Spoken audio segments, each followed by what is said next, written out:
Welcome to நல்ல சமையல். இன்னைக்கு நம்ம வாழை இலையில மீன் வறுவல் செய்ய போறோம். இது வந்து பாறை மீன். மீன் வறுவலுக்கு மசாலா ரெடி பண்ணிக்கணும். அதுக்கு ரெண்டு பல்லு பூண்டு, 3 சின்ன வெங்காயம், ஒரு துண்டு இஞ்சி, ஒரு தக்காளி, மிளகு, 1/2 ஸ்பூன் சோம்பு, 1/2 ஸ்பூன் சீரகம், உப்பு கொஞ்சம் போட்டுக்கணும், 1/2 லெமன் புளிஞ்சு விட்டுக்கணும்.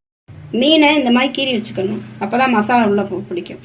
மசாலா ஃபுல்லாக பேஸ்ட் பண்ணியாச்சு. இப்போ 1 ஸ்பூன் சில்லி பவுடர் போட்டுக்கணும். மசாலாவை எடுத்து இப்படி நல்லா தடவிக்கணும். மசாலா தடவியாச்சு. ஒரு 1/2 மணி நேரம் ஊற வச்சுக்கணும். வாழை இலையில கட்டியாச்சு. இதை அப்படியே இதில் வச்சிடணும். ரெடி ஆயிடுச்சு. அடுப்பு ஆஃப் பண்ணிடலாம். மீன் ரெடி ஆயிடுச்சு. நம்ம சேனல் பிடிச்சிருந்தா சப்ஸ்கிரைப் பண்ணுங்க.